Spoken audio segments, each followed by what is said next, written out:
বর্তমানে আছি হোসেন শহীদ সোহরাওয়ার্দী হলের ভেতরে।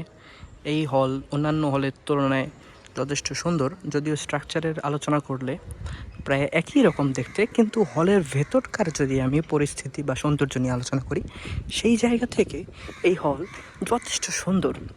কারণ পিছনের যে অংশটা দেখতে পাচ্ছেন, পেছনের অংশটা কিন্তু পুরোটাই ফাঁকা, আর অবশ্যই ক্যামেরাতে এর সৌন্দর্য আপনারা বুঝতেই পারছেন।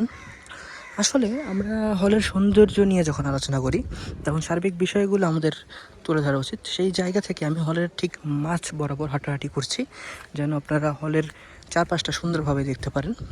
সেই জায়গা থেকে আমি আশা করেছিলাম যে হলের মাঝখানে একটা বসার জায়গা থাকবে, যেন আমরা একটা সুন্দর পরিবেশ উপভোগ করতে পারি। সেই জায়গা থেকে কিছুটা ব্যথিত হয়েছি, কারণ এখানে সে ধরনের কোনো বসার জায়গা নাই।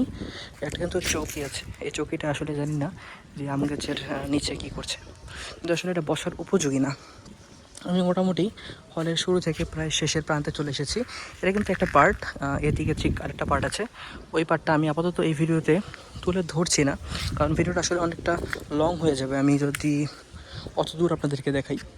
জাস্ট এই দেখতে পাচ্ছেন যে জায়গাটা, এনে কিন্তু ছাত্ররা থাকে, এই এক পার্টে থাকে। এটা হচ্ছে ফ্রন্ট পার্ট, আর এটা হচ্ছে অপোজিট যে পার্ট। এই আমি যদি ওই সাইডে যাই, তাহলে দেখা যাচ্ছে যে ওইদিকে আরেকটা ফ্রন্ট পার্ট থাকবে, একটা অপোজিট পার্ট থাকবে।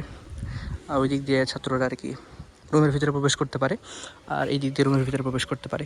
আসলে আমার কথার মধ্যে যথেষ্ট ভুল ত্রুটি থাকে, জড়তা থাকে, যেহেতু আমি নতুন করে কাজ শুরু করছি। কিন্তু আমার আমার মোটিভটা যথেষ্ট ক্লিয়ার, যেটা আপনারা হয়তো বুঝতে পারছেন, যে আমি আপনাদের সামনে রাজশাহী ইউনিভার্সিটিকে হাইলাইট করতে চাই। আমি রাজশাহী ইউনিভার্সিটির বিভিন্ন হল, ক্যান্টিন, ডাইনিং এগুলো আপনাদেরকে দেখাতে চাই।